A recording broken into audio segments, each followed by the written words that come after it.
Udah mau ending, doi malah ke belakang ya. Udah tahu jalannya cepet banget kayak kura-kura.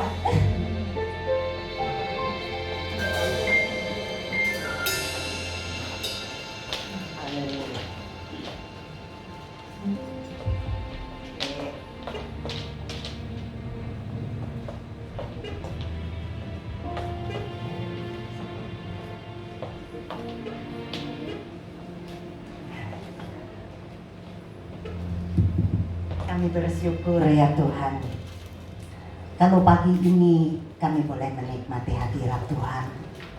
Dan kami percaya di mana Kristus Yesus dimuliakan, disitulah Bapa akan kuasa dan mujizat-Mu yang besar boleh terjadi. Terima kasih ya Tuhan. Dan kami berdoa biarlah Engkau sendiri yang berfirman, Engkau sendiri yang berkata-kata, Engkau sendiri yang mengajar kami ya Tuhan. Karena kami tahu ya Bapa, kasih-Mu yang begitu besar. Terima kasih di dalam satu nama, yaitu nama Tuhan Yesus Kristus. Haleluya. Yang percaya mari kita katakan amin. Amin. Amin. Ya Pak Riki. Iya, biar saya nggak pakai tenaga.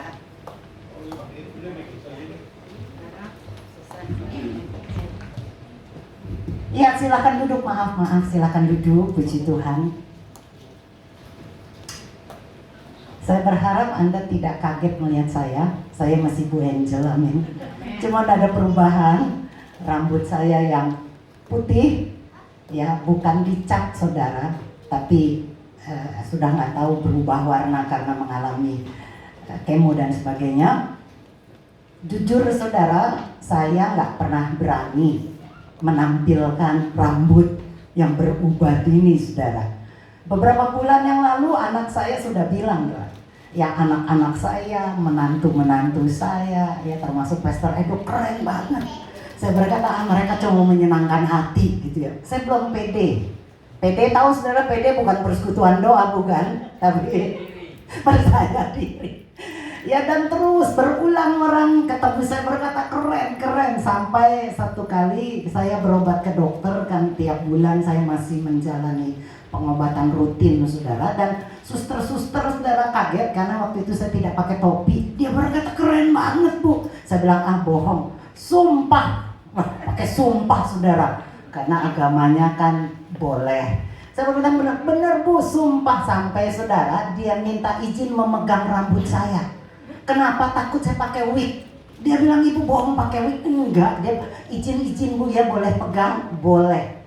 Suster kepala, ya sudah suster kepalanya itu pegang, terus dua suster, setelah suster kepala pergi, dua suster lagi, Bu saya boleh pegang juga nggak? Nah saudara, kepala saya boleh dipegang para suster, dan dia berkata keren banget ini.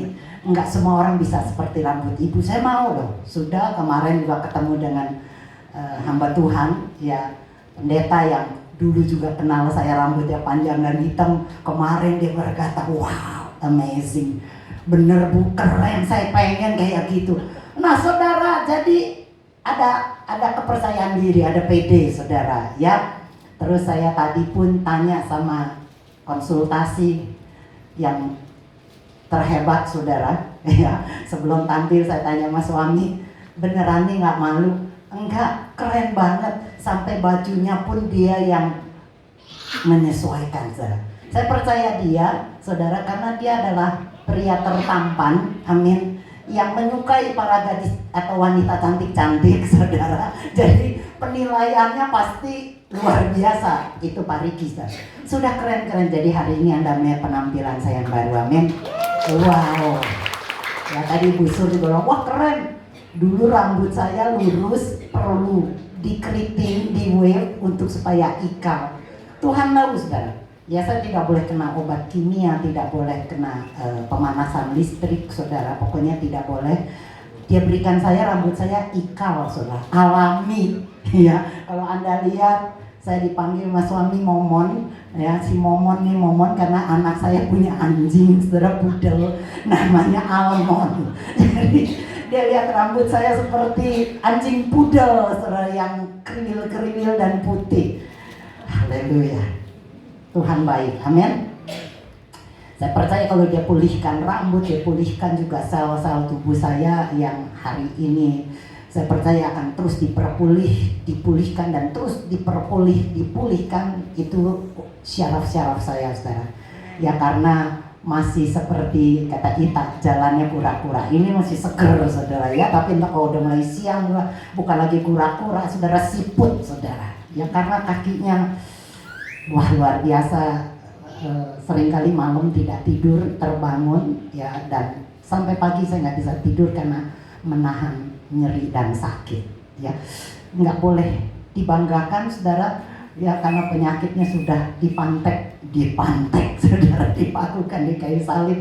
Jadinya saya terus menyemangati diri sendiri. Saya percaya walaupun dokter, teman, bahkan dokter akupuntur yang merawat saya berkata sulit Bu untuk sembuh, untuk pulih kembali syaraf-syaraf yang rusak, rasanya nggak mungkin. Tapi saya berkata saya punya Yesus yang memungkinkan segala sesuatu. Amin, saudara. Saya mau buktikan nanti di hidup saya, pasti ini iman, keyakinan yang nggak goyah. Satu waktu saya bisa cerita dan khotbah kalau saya sudah sembuh 100%. Amin. Wow, luar biasa karena saya punya Tuhan yang ajaib. Amin. Nah hari ini kita merayakan, saudara, ya kematian Tuhan. Saya percaya semua orang pasti akan mengalami kematian. Ya beberapa saat aja teman saya yang kanker juga meninggal, saudara. Dan saya percaya dan sadar memang itulah sifat alami manusia. Tidak ada yang kekal, saudara, ya. Dan tentunya kehilangan, rasa berduka, saudara. Aduh sedih banget karena ditinggal oleh orang yang kita sayangi. Mungkin kita masih bisa mengenang, saudara, ya orang-orang sahabat-sahabat kita yang meninggal, tetapi ya lama-kelamaan juga terlupakan, saudara. Mungkin anak keluarga yang terdekat masih bisa mengenang tahunan, puluhan tahun. Cuma segelintir orang yang mungkin masih mengingat kita pada waktu kita telah tiada. Tapi luar biasa, ya, waktu kita rayakan kematian Tuhan hari ini, saya tuh merenung, saudara, kematian Tuhan ini luar biasa. Bukan cuma dirayakan setahun, 2 tahun, 10 tahun, bahkan sampai ke generasi, saudara, ya, ke generasi yang terus-menerus ribuan tahun kematiannya masih dirayakan. Kenapa, saudara? Karena dia adalah Tuhan yang hebat, Tuhan yang luar biasa, yang tidak sama, saudara, dan dia buktikan kalau dia mati, dia bisa bangkit. Amin. Itulah mungkin salah satu, saudara, kenapa dia bisa sampai hari ini masih diceritakan, masih dikenang, dirayakan. Dan saya melihat di Alkitab, saudara, dibuktikan ada orang yang mati itu bangkit. Saya mencatat di sini, saudara, ya di Perjanjian Lama itu anak perempuan Sunem, bagaimana itu sakit, padahal itu anak satu-satunya yang dirindukan, tapi sakit dan meninggal, dan Nabi Elisa membangkitkan.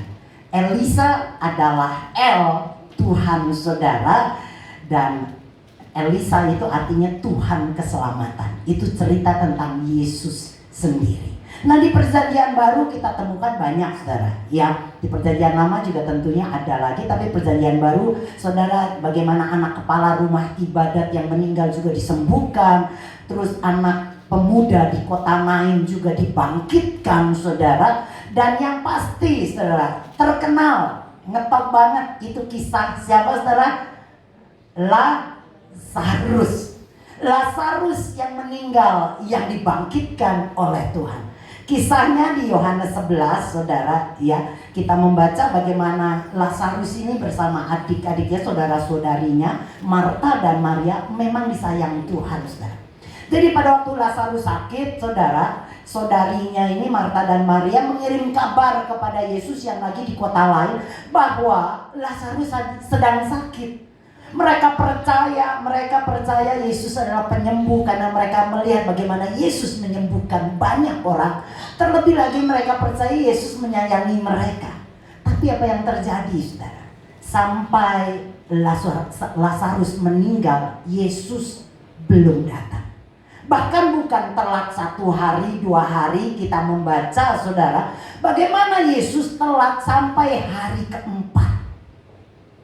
Dan bagi manusia, orang yang sudah meninggal 4 hari, tidak mungkin.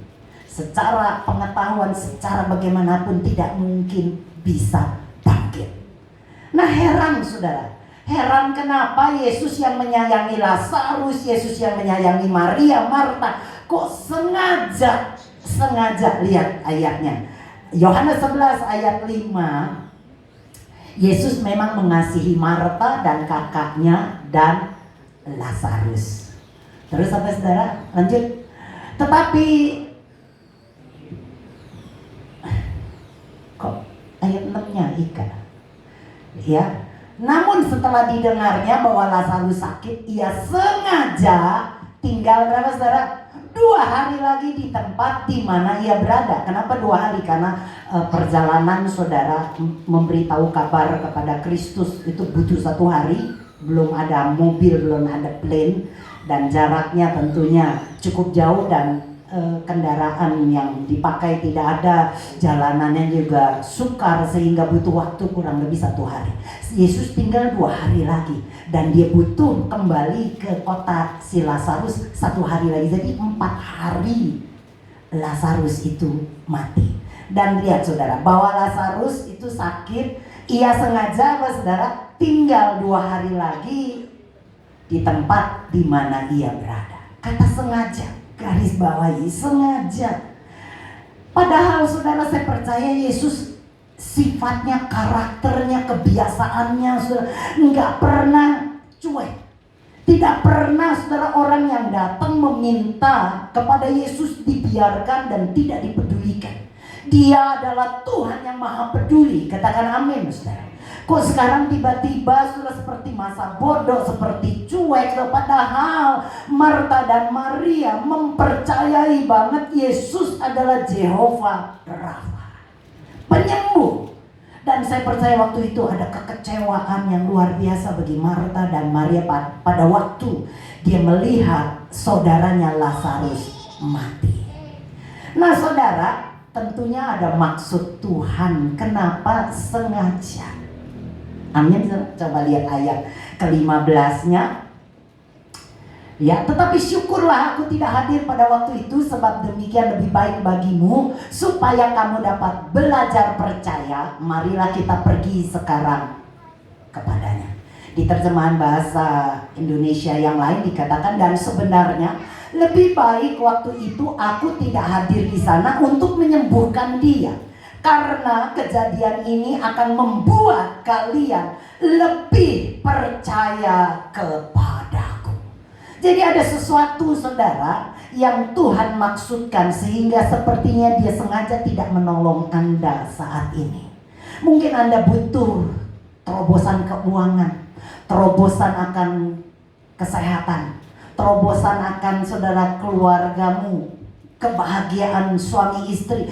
Tapi sudah percaya, sudah berdoa, tapi sepertinya sengaja Tuhan cuek. Hari ini saudara perhatikan, pasti ada maksud Tuhan. Dan dijelaskan supaya kita dapat belajar, ya saudara, lebih lagi kepada Tuhan. Kenapa kita perlu percaya kepada Tuhan, saudara? Tentunya ini pertanyaan dong. Kenapa kita harus lebih percaya kepada Tuhan? Lihat di ayat ke-33-nya. Ayat 33. Are you okay? Masih bisa ngikutin? Iya. Ayat 33. Ketika Yesus melihat Maria menangis dan juga orang-orang Yahudi yang datang bersama-sama dia, maka apa saudara? Masgullah hatinya, ia sangat terharu dan berkata, klik ayat selanjutnya. Di manakah dia kamu baringkan? Jawab mereka, Tuhan, marilah dan lihatlah. Ayat 35. Maka menangislah Yesus.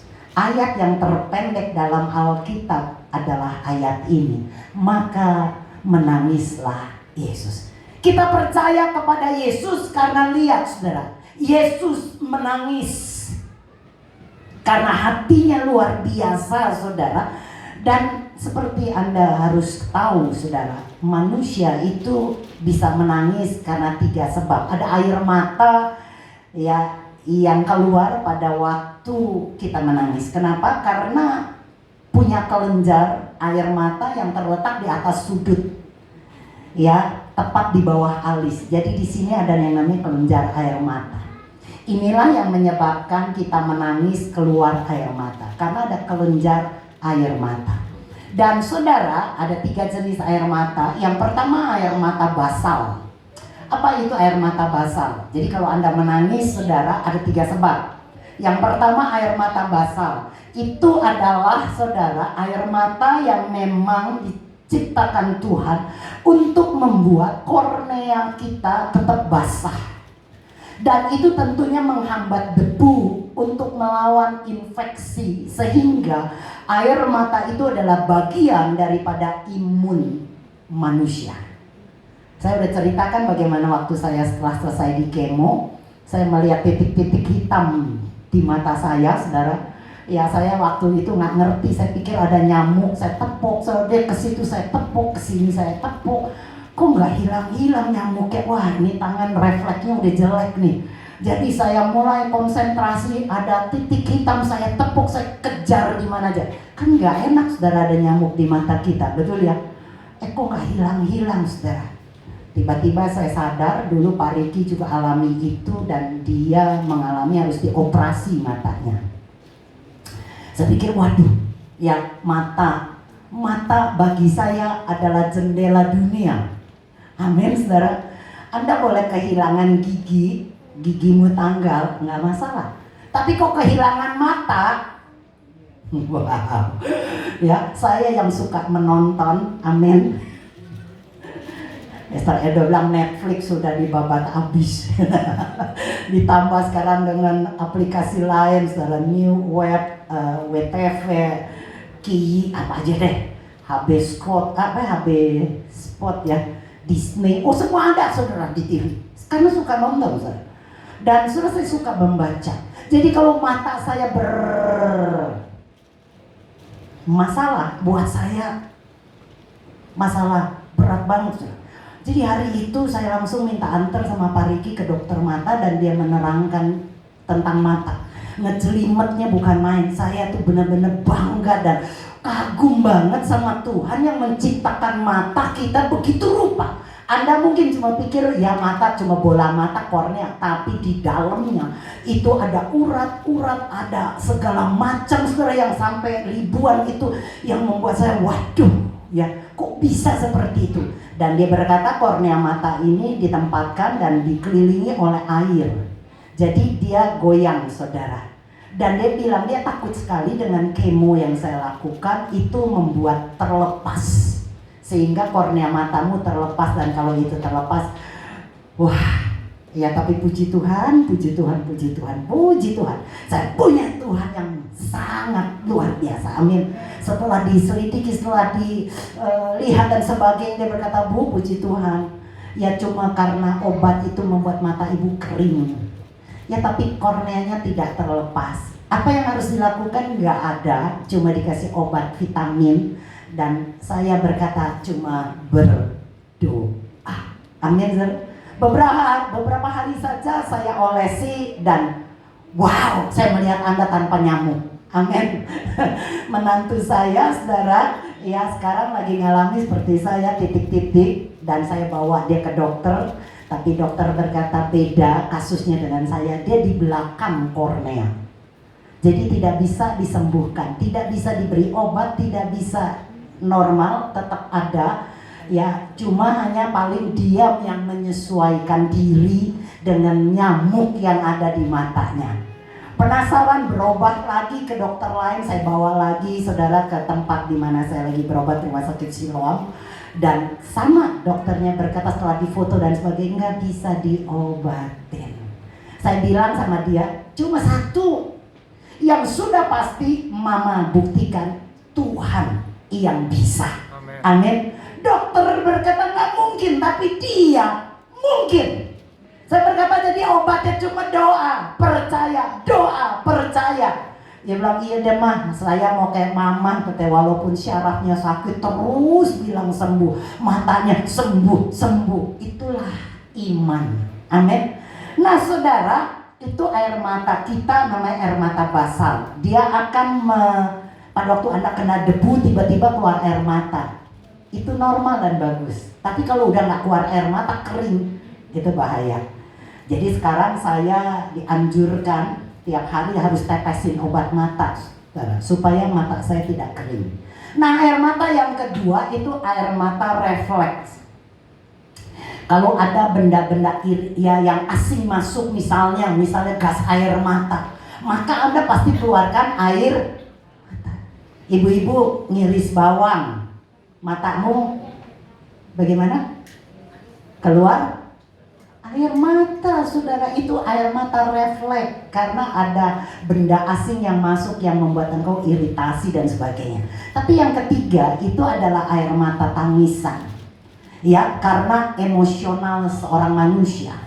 Entah emosinya saudara itu karena depresi, saudara karena kesal, sedih, berat, beban, masalah, kecewa, sakit hati, saudara. Atau mungkin Anda menangis, saudara, karena nyeri, saudara, sakit, kejepit, saudara, kepotong. Itu sakitnya sampai keluar air mata. Tapi jangan lupa, Anda marah pun kadangkala bisa keluar air mata. Atau lagi ketawa, wah, aduh lucu ya nonton film Mr. Bean, lucu terus tiba-tiba tanpa sadar keluar air mata. Itu air mata tangisan. Jadi ada tiga penyebab air mata. Anda keluar air mata karena apa? Anda sendiri yang jawab. Nah di Alkitab saya lihat saudara, Yesus juga menangis. Selain tadi kita baca saudara, ada 3 kali Yesus menangis saudara. Yang pertama saudara kita lihat coba Lukas 19 ayat 41. Ketika Yesus telah dekat dan melihat kota itu, ia menangisinya. Waktu Yesus melihat kota Yerusalem, saudara, Yesus itu nangis, saudara. Saya ingat dulu waktu pergi ke Israel dengan Pastor Edo, Pastor Ida dan beberapa teman, saudara, waktu kita pertama kali melihat kota Yerusalem, dinyanyikan lagu Oh Yerusalem, kota mulia, terus hatiku rindu. Anda rindu? Rindu. Saya bilang Maya Dodo, kalau Tuhan masih perpanjang umur mama, kaki sudah sembuh, tahun depan yuk kita ke Israel lagi. Dok dengan semangat, yes. Amin. Wah saudara, bukan cuma rindu melihat kota Yerusalem secara fisik. Bagi Anda mungkin berkata, nggak perlulah ke Yerusalem. Ya bro, ya ketuk ya, karena dia kalau naik kapal terbang sejam aja udah stres, ini bisa 8 jam. Saya bisa ngebayangin sama seperti anak saya Ari, ternyata badan boleh gendut, boleh gede, tapi kalau naik kapal terbang dia ciut banget. Dia bilang, aduh keringet dingin saudara. Jadi ya sudahlah, kita yang nggak bisa lihat Yerusalem secara jasmani, saya percaya pasti merindukan Yerusalem surgawi. Amin. Nah Yesus melihat kota Yerusalem, dia menangis saudara. Bukan karena terharu, karena begitu indahnya, karena Yerusalem memang indah saudara. Itu putih karena mereka bikin temboknya nggak boleh diberi warna, tidak boleh juga dari batu bata warna merah, warna lain, tapi batu saudara yang putih, yang kalau kena sinar matahari itu berkilauan. Saya jujur pertama ngelihat itu saya ngebayangin Yerusalem, surga yang pasti lebih indah. Itu saja sudah membuat kita terharu dan menangis. Apalagi nanti waktu kita masuk Yerusalem surgawi yang kekal. Saya percaya air mata kita akan keluar nangis dan terharu luar biasa. Amin. Yesus menangis karena tahu saudara, Yerusalem akan dihancurkan, dan itu terjadi beberapa puluh tahun kemudian. Jenderal Titus menghancurkan kota itu. Tapi yang kedua, Yesus juga menangis dalam Ibrani pasal 5 ayat yang ke-7. Ibrani 5 ayat yang ke-7, dalam hidupnya sebagai manusia ia telah mempersembahkan doa dan permohonan dengan ratap tangis dan keluhan kepada Dia yang sanggup menyelamatkannya dari maut, dan karena kesalehannya ia telah didengarkan. Ini Yesus berdoa syafaat, saudara, permohonan dengan ratap tangis. Ya, dengan keluhan, saudara, yang begitu rupa untuk Anda dan saya, membawa, saudara, doa ke hadapan Bapa agar kita, saudara, menerima keselamatan yang luar biasa, saudara. Dan saudara, saya percaya itu telah dimenangkan oleh Tuhan. Bagaimana di Taman Getsemani, saudara, Yesus menangis dan Dia berkata, bukan kehendakku yang jadi, melainkan kehendak-Mu ya Tuhan. Saudara, tangisan Yesus yang kedua bukan lagi tangisan kekalahan, tapi saya percaya itu mengalir karena tangisan kemenangan yang luar biasa pada waktu Dia menjalani di Taman Getsemani. Dia berkata, kehendak-Mu ya Bapa yang jadi atas hidupku. Maka menangislah Yesus. Tapi yang ketiga kita baca tadi, di mana Lazarus mati, dan pada waktu Yesus melihat Marta dan Maria menangis, maka Yesus pun menangis. Yesus tahu nggak Lazarus akan bangkit, saudara? Tahu nggak menurut Anda? Tahu. Yesus sanggup nggak membangkitkan Lazarus? Sanggup. Tapi mengapa Lazarus menangis? Mengapa Yesus menangis? Padahal Yesus tahu Lazarus akan bangkit. Tapi kenapa Yesus sampai menangis, saudara? Ada yang jawaban? Kayak pesta Edo nanti dapat mie. Tapi restoran mie hari tutup, saudara, merayakan Paskah. Nggak dagang ya. Ada yang tahu? Ya, Bu. Karena saudaranya tidak percaya. Karena Marta dan Maria Marta dan Maria tidak tidak percaya. percaya. Boleh juga yang lain. Ikutan aja deh, Bu. Setuju aja. Itulah orang Indonesia. Betul juga, Bu. Ya, tetapi menurut saya, cepat aja deh ya. Jadi saya beritahu sudah. Menurut saya, karena Yesus adalah 100% manusia yang merasakan emosinya, saudara, sedihnya pada waktu ditinggal oleh orang yang dikasihi. Yesus mengasihi Marta, Yesus mengasihi Maria, Yesus mengasihi Lazarus, dan pada waktu kedua orang ini yang masih hidup menangis karena matinya saudaranya. Yesus bisa empati loh. Yesus bisa rasakan bagaimana Marta itu sedih banget, Maria itu sedih banget karena saudaranya meninggal. Mungkin Anda berkata, saya sih nggak begitu, Bu, sama saudara. Tapi coba ya, bagi Anda yang pernah kehilangan, bro ya, waktu ditinggal oleh mama tercinta, rasanya gimana, saudara? Terpukul bukan main, saudara. Sedih banget, saudara. Lebih-lebih lagi kalau orang itu dekat. Suami atau istri yang meninggal atau anak, saya nggak bisa bayangkan, saudara. Itu emosi, perasaan, ingatan, bayangan, memori yang nggak mungkin terlupakan, dan dilupakan nggak mungkin begitu mudah, saudara. Saya ngebayangin begitu rupa, saudara, sampai saya bilang sama Pak Riki, Pak, tahu nggak, saya berdoa kalau nanti yang meninggal biarlah mama duluan. Amin, saudara. Karena saya nggak bisa ngebayangin hidup tanpa dia. Gila ibu. Sweet.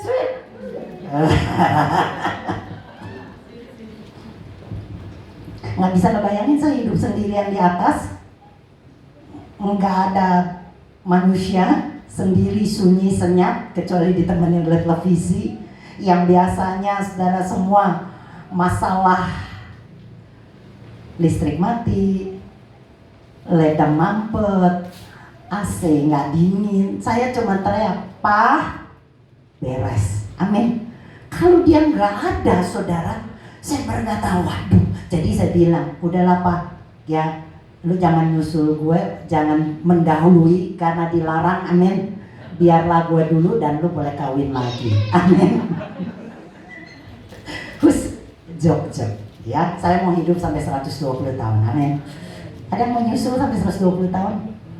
Mau tapi tetap sehat. Amin. Jangan urus kesakitan. Nah, saudara, jadi Yesus kembali. Yesus menangis, saudara, karena dia merasakan kesedihan, rasa saudara bagaimana ditinggal oleh orang-orang yang dekat dengan dia. Hatinya itu luar biasa. Jadi pada waktu Anda menangis, Bu, Pak, Dek, Yesus ikut menangis bersama Anda. Dia bukanlah Tuhan yang gak peduli. Dia bukan Tuhan yang jauh nun di surga. Dia bukan saudara jauh, tapi dia ada di dalammu. Pada waktu engkau mengeluarkan air mata, saudara, air mata tangisan, bukan karena air mata basal atau karena refleks, tetapi karena ada kepahitan, kesedihan, saya percaya dia ikut nangis bersama Anda. Hatinya Anda harus percaya. Mengapa saudara sengaja Yesus tidak saudara datang lebih cepat?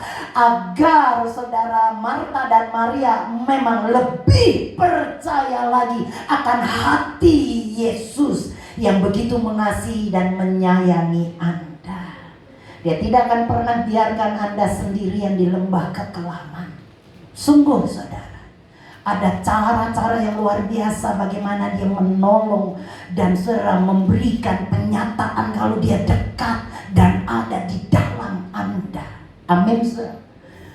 Itulah Yesus yang Anda sembah.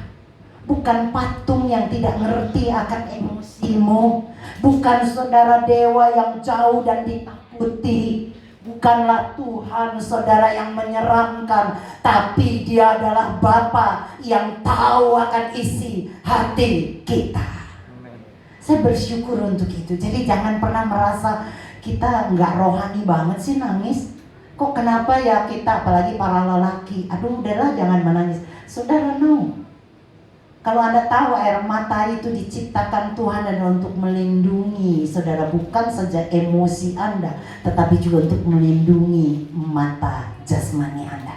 Ada begitu banyak yang kita nggak mengerti, tapi dia sediakan untuk Anda dan saya. Amin.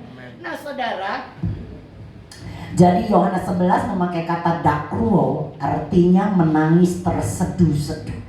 Menangis dengan tangisan lembut, belas kasihan, penuh simpati.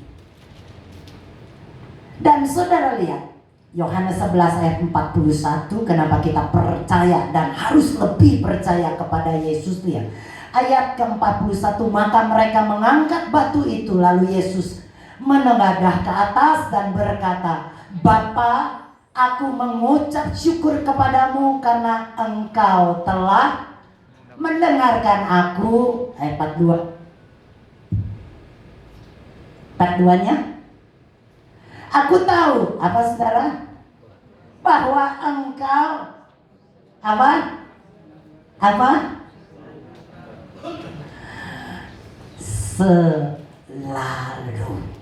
Selalu katakan selalu, bukan mudah-mudahan, bukan moga-moga, bukan kadang-kadang, sekali-kali, tidak konsisten, tidak, tapi Tuhan selalu mendengarkan.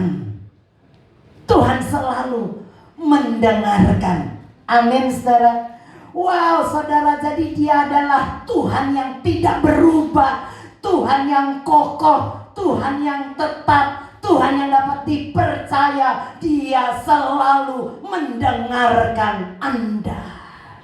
Gak pernah bosan lu saudara. Amin. Kita suami istri aja, kalau saudara suami saya tuh kan celotehnya terus-terusan saudara. Ya dia karena maklum saudara di atas sendirian. Saya di kamar, biasanya saya duduk dan terbaring lah, beristirahat. Itu banyak banget aktivitas. Saya ngaso dan gak nemeni dia di dapur saudara. Dan dia kalau udah masuk, dia celoteh seperti burung saudara. Gak berhenti, apa aja diceritain, diomongin sampai saya bosan. Maaf ya Pak Riki.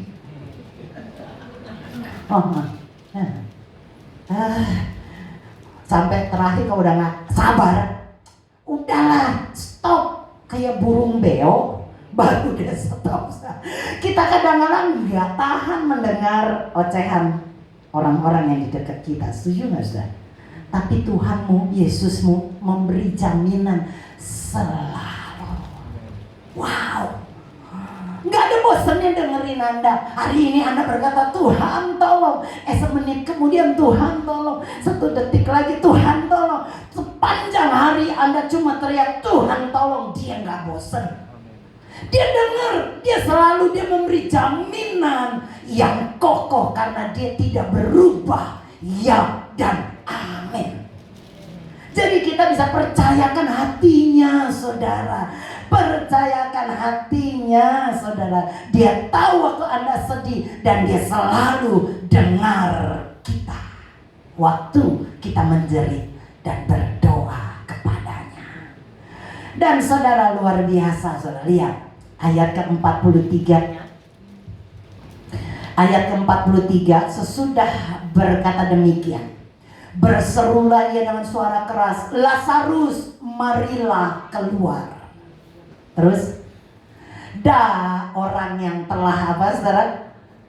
Orang yang telah mati itu datang keluar, kaki dan tangannya masih terikat dengan kain kaban dan mukanya tertutup dengan kain peluh. Kata Yesus kepada mereka, bukalah kain-kain itu dan biarkan ia pergi. Luar biasa, saudara. Pada waktu Yesus membangkitkan Lazarus, orang yang telah mati itu keluar dan ternyata masih terikat. Berapa banyak dulu kita telah mati secara rohani dan Tuhan telah menyelamatkan Anda dan saya dengan keselamatan yang kekal. Amin, saudara. Amin. Setuju ya, amin ya. Anda dulu yang mati, sekarang hidup karena Dia. Tapi tanpa sadar, berapa banyak di antara kita masih terikat dengan kain kafan dan mukanya tertutup dengan kain peluh.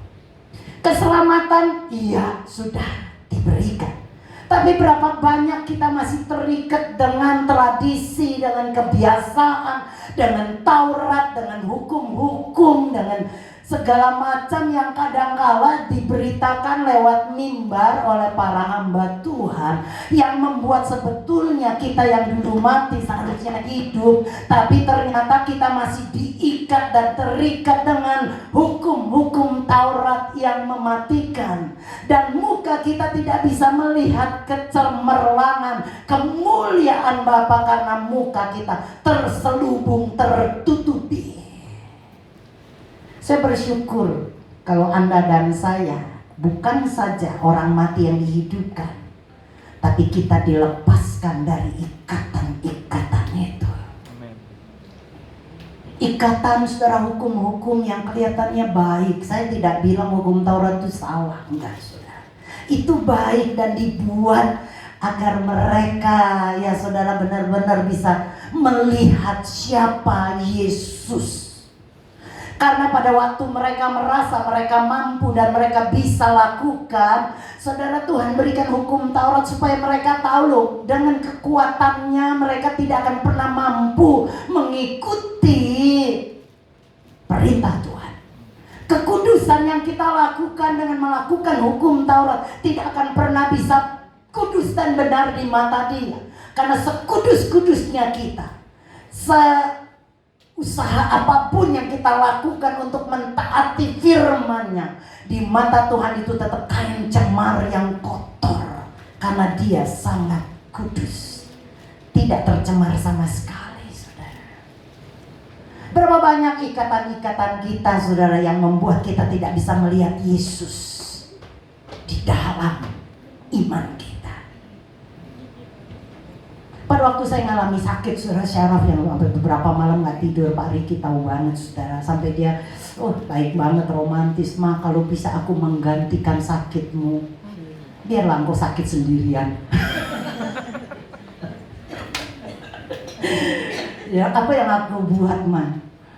Saya bilang gak ada yang bisa kamu buat. Sudahlah, ya biarkan saya terus cuman hanya oh Tuhan. Ya tapi kepikiran karena manusia, saudara, saya ini daging. Sempet sekali-sekali saya mau cari dokter yang tercanggih, saudara. Ya, ada satu nama profesor yang luar biasa dalam pengobatan syaraf, tapi kalau bikin janji itu bisa berapa bulan saya nggak tahu.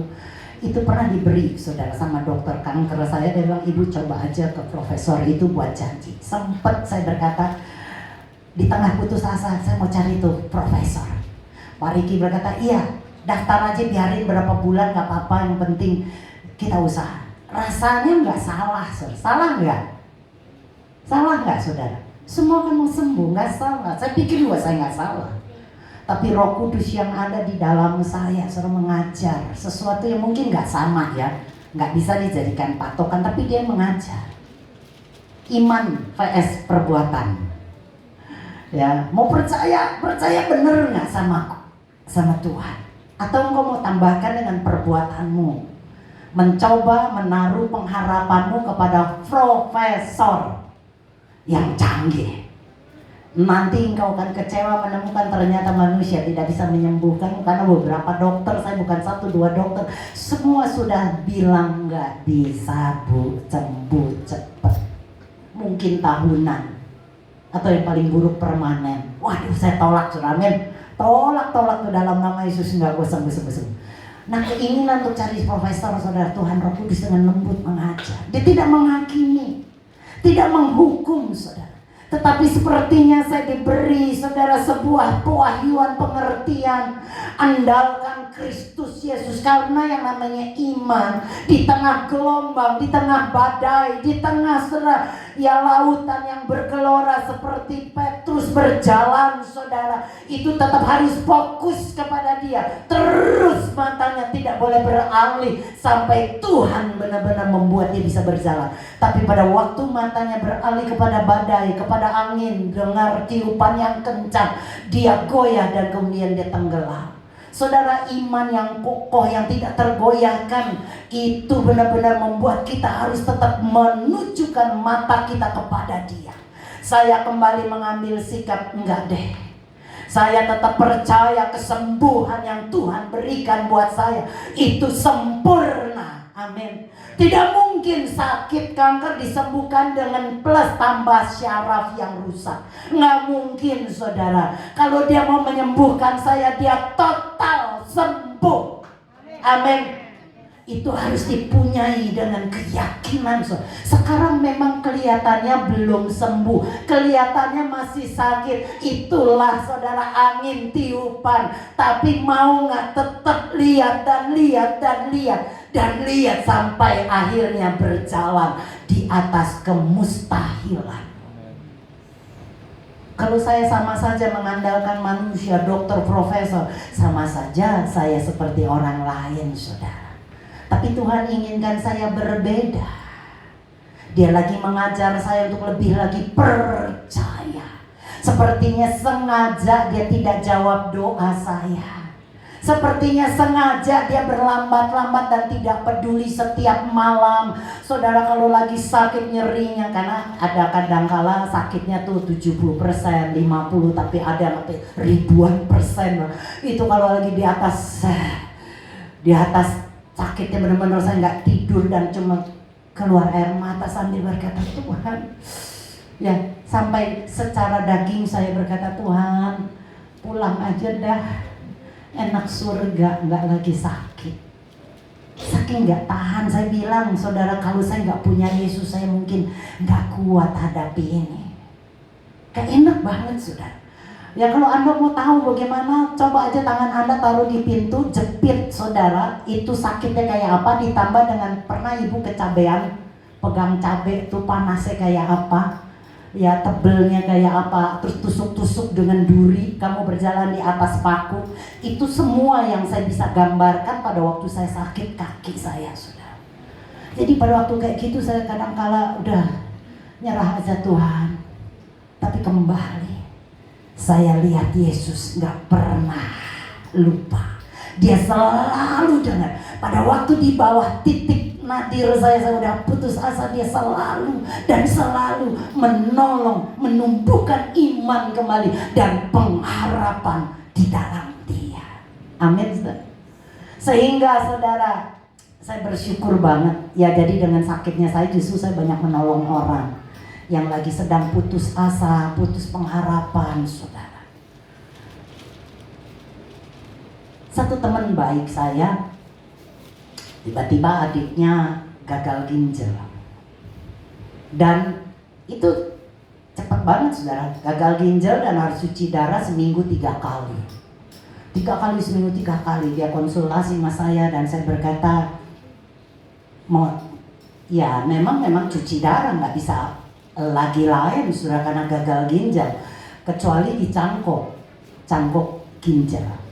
Dan dia berkata, iya teman saya udah hubungi para dokter saudara dan meminta donor ginjal. Saya bilang beli aja, jelah beli aja, kayak beli di Indomaret ya ginjal saudara. Beli aja, udah didaftarkan saudara, tapi nunggunya itu bisa bulanan, bisa tahunan, bahkan kadang-kala tidak dijawab karena sulit saudara. Ya, ada kan ginjal dijual ada yang miliarannya. Tapi kemudian dia berkata, ya udahlah pokoknya daftarkan saja. Gua percaya banget ya Jel, pasti Tuhan buka jalan. Sepakatlah, imanmu akan jadi kenyataan. Sudah saudara, berapa hari saya tidak telepon, berapa minggu, kemudian ada satu desakan, saya telepon lagi. Dan kemudian saya tanya, gimana adik lu? Sudah ada nggak donor ginjalnya? Padahal dia bilang itu tahunan, karena daftarnya yang minta itu sudah nggak tahu berapa ribu saudara. Dia berkata, puji Tuhan, bisa. Itu saya telepon dia hari Selasa, Senin depan akan dicangkok. Wah, saya bilang luar biasa. Lu beli berapa tuh ginjal? Kalau beli secara harga normal saudara, itu murah. Anda mau beli nggak? Buat apa bu? 600.000. Yang bener. Gua baca kelihatan 600. Lu hoak aja lu. 600. Terus udah dapat 600.000, lu udah dapat. Gua nggak beli. Terus udah ada yang donor. Siapa yang donor? Teman saya sudah memberikan ginjalnya ke adik kandungnya. Saya waktu dengar itu saya sedikit terdiam. Kenapa? Karena dia usianya seperti saya, 61 tahun. Saya bilang udah dipikirin dan matang-matang, karena usiamu nggak muda. Ya harus operasi ginjal, dimana kamu akan kemudian dibuang satu, hidup dengan satu ginjal. Ita adalah contoh, dia hidup dengan satu ginjal saudara. Ya karena masih usia 6 tahun dia mengalami kecelakaan, ginjalnya hilang satu, dan sampai sekarang dia hidup dengan satu ginjal. Terus teman saya bilang gini, anak lu aja hidup dengan satu ginjal, nggak apa-apa kan Ita? Enggak. Nah gue juga gitu. Oh luar biasa imannya saudara. Saya bilang ya sudah. Ya kemudian sudah cek, wah psikiater pertanyaan sampai 500 sekian, bolak-balik ditanya karena takut saudara. Biarpun saudara takutnya dia jual ginjalnya atau dipaksa. Jadi konsultasinya luar biasa sampai harus tulis surat ke Menteri Kesehatan untuk diizinkan bisa cangkok. Singkat cerita, Senin dia ngalami operasi, Minggu malam dia telepon, Jel doain ya biar semua berjalan dengan lancar. Saya berkata saya salut. Saya cerita sama anak saya satu cerita, dia berkata, mah kan salah mah, bilangin batal aja itu, jangan main-main, udah tua ginjalnya dikasih. Satu kakaknya bilang kokonya, oh gitu lu, kalau gua kenapa-napa lu gak mau nyumbang ginjal lu ya? Adanya bilang, lu mau? Kalau gua sih pasti kasih. Adanya terbenung gitu. Kalau gua sih mikir-mikir dulu, gua lihat dulu. Kalau kansnya 90% lu hidup gua kasih. Tapi kalau 50-50 dengan lu mati sendiri. Biasa candaan keluarga saudara. Artinya Anda belum tentu bisa mau memberikan organ tubuhmu kepada keluargamu. Betul nggak sah? Dengan resiko yang cukup besar saudara. Tapi teman saya luar biasa, dia berkata, saya nggak tega melihat adik saya cuci darah tiap hari. Lebih baik kukorbankan ginjal kok. Kemarin saya telepon lagi karena dia sudah pulang dari rumah sakit dan kami berdoa mengucap syukur. Saya berkata, kisah kamu menginspirasi, merenung betapa baiknya Tuhan. Teman saya memberikan satu ginjal ke adiknya membuat saya terkagum-kagum, karena saya tahu nggak semua orang bisa lakukan itu. Betul ya saudara ya? Nggak semua saudara, walaupun itu mungkin keluargamu. Ada banyak pikiran dan kebanyakan kita akan banyak pertimbangan saudara untuk memberikan salah satu organ tubuh kita kepada orang yang kita kasihi sekalipun. Saya berkata, kamu luar biasa, tapi tahu nggak? Lu harus lebih lagi bersyukur, karena lu aja bisa kasih ginjal lu kepada adik lu, lebih lagi Tuhanmu. Tuhan Yesus bukan saja memberikan ginjal buat kita, dia bukan saja memberikan matanya, tangannya, tubuhnya yang tercabik-cabik, tetapi dia memberikan hidupnya buat Anda dan saya, saudara. Sampai dia mati, bukan cuma satu ginjal, tapi seluruh organ, seluruh tubuhnya dia berikan buat Anda agar Anda yang mati bisa hidup, saudara.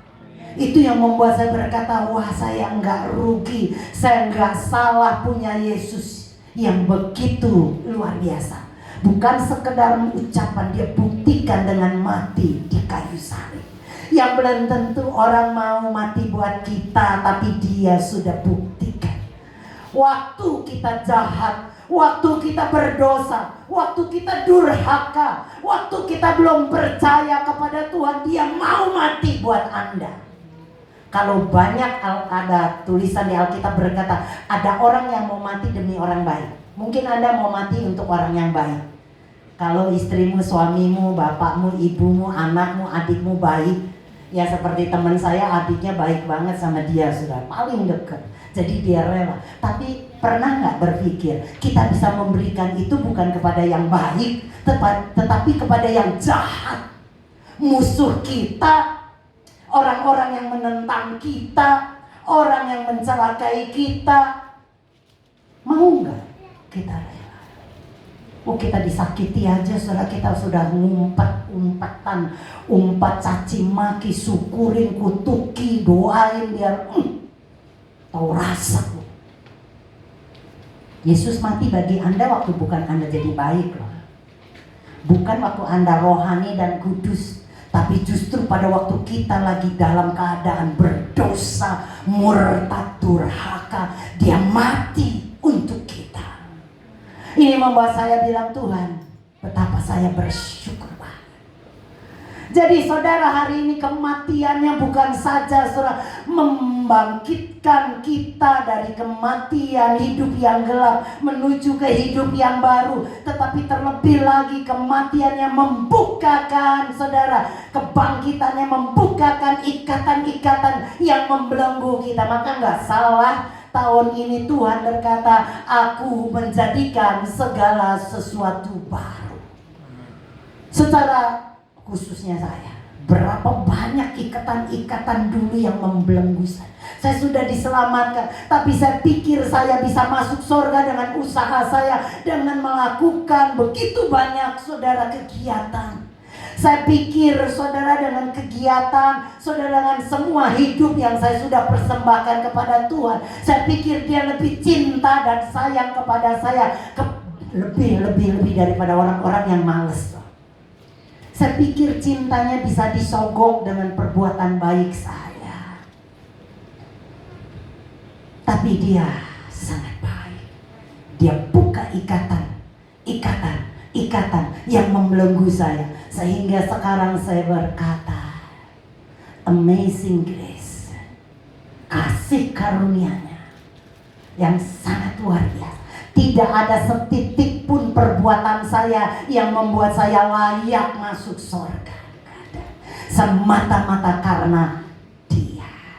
Kalau saya masih melakukan perbuatan baik, kalau saya masih melayani orang-orang yang membutuhkan doa dan konseling, Bukan karena saya supaya Tuhan lihat dan berkata, Angel, luar biasa kamu anakku yang kusayangi. Mau apa?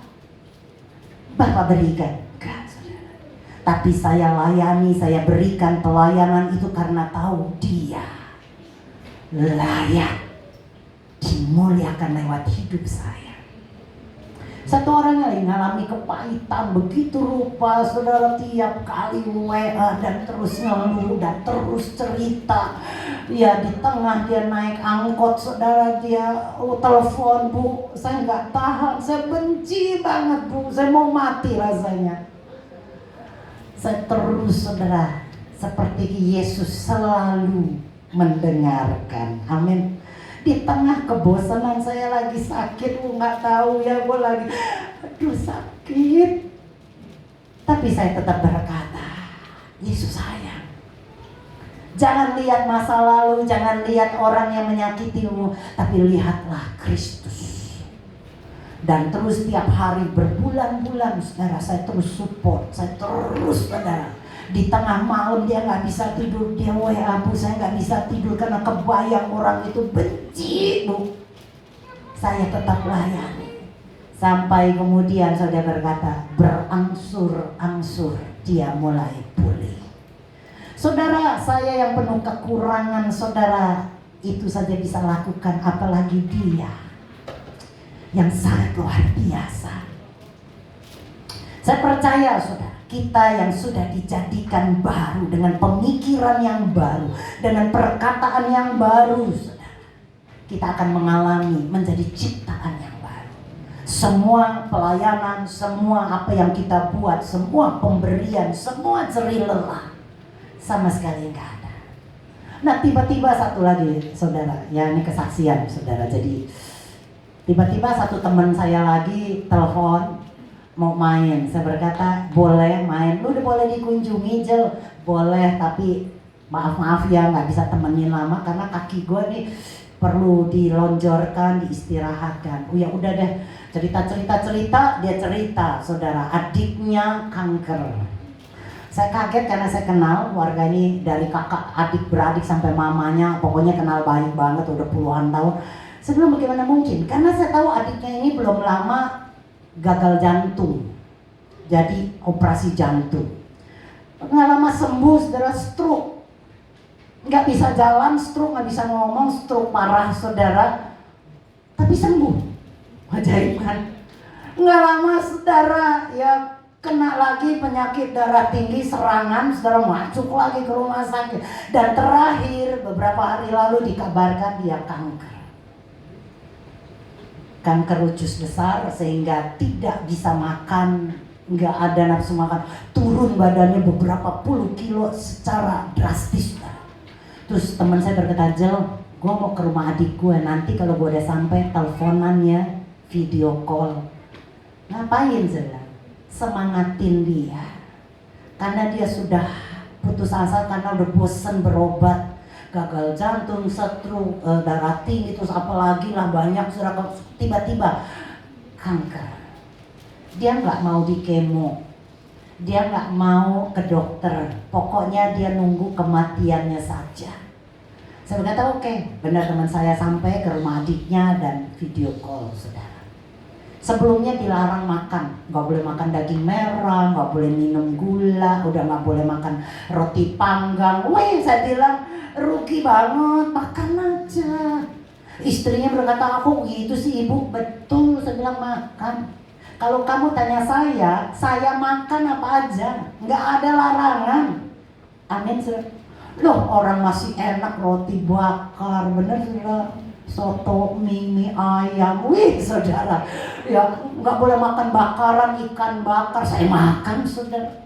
Saya bilang sama dia, saya bilang kematian kita bukan karena makanan. Memang udah mau mati ya mati aja. Berapa banyak orang yang menjaga kesehatan mati juga. Jadi selama lu sakit, lu udah nggak bisa makan, tiba-tiba dilarang makan. Dia paling suka B2, saudara. Itu temannya Pak Riki. Ya babi panggang, wah babi jin, babi kecap, pokoknya sama yang babi. Saya bilang makan aja, boleh bu, boleh. Kalau saya memang nggak doyan. Kalau kamu doyan makan aja. Istrinya akhirnya konseling sama saya, apakah itu tidak membuat dia makin. Ya saya bilang sekarang dia udah diprediksi kanker dan dia nggak mau di kemo. Ya udah selama dia hidup kasih aja yang dia mau. Betul nggak saudara? Lo udah sakit ditambah sakit nggak ngeliatin orang makan gini dia cuman. Dia suka bakso, saudara, laki-laki suka bakso luar biasa. Saudara sih, itu kan daging merah, biarin aja. Kalau perlu daging tikus juga nggak apa-apa kalau dia doyan. Dan kemudian saya semangati, saudara. Semangat, saya bilang. Loh, gua kanker 4 stadium 4, ya. Udah semuanya pokoknya makan aja. Kalau ditanya sampai umur berapa nggak tahu, tapi gue beriman 120 tahun. Maka gue mau nikmati orang mau kasih makan apa durian gue hantem. Amin. Pokoknya makan. Lagi sakit saya saya makan es krim. Wah sakit malah makan es krim. Padahal kan nggak boleh gulanya tinggi. Makan aja. Saya bilang nikmati hidup. Kan nggak tahu berapa lama lo hidup. Iya betul ya Bu ya. Iya makan. Seneng-seneng aja. Siapa tahu kankermu malah lari waktu kamu itu bersemangat. Dan hati yang gembira adalah saudara, ada begitu banyak hal yang gak kita mengerti yang tiba-tiba terjadi. Sudah tiba-tiba kaget, shock. Tapi ingat satu hal, Bapa kita bisa percaya hatinya selalu ada buat Anda. Anda mau sehat, Anda mau sakit, Anda mau gemuk, Anda mau kurus, Anda kaya atau miskin, Anda laki-laki atau perempuan, amin. Kasihnya gak pernah berubah. Hatinya selalu, dan dia bisa menangis bersama kita. Terlebih lagi dia bukan hanya menyelamatkan kita, tetapi sesungguhnya kematian dan kebangkitannya akan membuka ikatan-ikatan kita. Sehingga yang kita lihat, yang kita fokus, yang kita beritakan bukan lagi diri kita, bukan lagi kehebatan kita, tetapi Yesus dan Yesus dan hanya Yesus saja. Satu-satunya saudara, Dia yang layak dimuliakan. Amin. Saya berdoa saudara, dan saya percaya banget saudara, ikatan-ikatan yang membelenggu kita, dosa-dosa, kebiasaan-kebiasaan, bahkan mungkin tidak bisa melihat Yesus yang sesungguhnya, itu akan Tuhan lepaskan satu-satu. Dengan perjalanan waktu kita akan benar-benar saudara menikmati amazing grace-nya Dia. Amin saudara. Dan saya berdoa, biarlah sungguh kita berjalan dengan tanpa ikatan dan penutup muka. Tutuplah kitab Anda, kita mau berdoa saudara, betapa syukur kita dengan kematiannya. Yang kita peringati hari ini, betul kata Ita, kita tidak bersedih, kita tidak perlu saudara menangis, merenungkan betapa menderitanya Kristus Yesus. Tapi renungkanlah pengorbanannya itu saudara, yang membuat engkau diselamatkan. Oleh kuasa darahmu kita diselamatkan. Oleh kuasa darahnya kita diubahkan. Yang dulu buta sekarang melihat, yang dulu mati sekarang hidup, yang dulu saudara terikat sekarang dibebaskan. Di usia saya yang tidak lagi muda, saya sungguh bersyukur. Saya bersyukur saya bisa melihat Yesus lebih lagi, dan saya diajar lebih lagi percaya kepada Dia. Day by day, hari demi hari Dia mengajar saya dengan lembut saudara. Pada waktu saya melakukan kesalahan, pada waktu saya mungkin mengucapkan kata-kata yang kasar, pada waktu saya mungkin sedang ngomel, ngedumel, Tuhan dengan lembut mengajar saya saudara dari dalam hati saya. Tuhan tidak pernah menyalahkan, Tuhan tidak pernah menghukum, Tuhan tidak pernah menghakimi waktu saya berbuat salah. Tapi Dia ajar saya untuk melihat dengan sudut pandang yang berbeda. Sehingga sekarang saya melihat diri saya lebih lagi saudara, punya kesabaran yang lebih lagi, punya sudut pandang yang lebih lagi, punya kasih yang lebih lagi kepada banyak orang. Bukan karena saya baik, bukan karena saya hebat, tapi semata-mata karena kasihnya. Kita mau bangkit berdiri, kita boleh bantu nyanyikan Oleh Kuasa Darahmu. Dan nanti Pastor Edo akan pimpin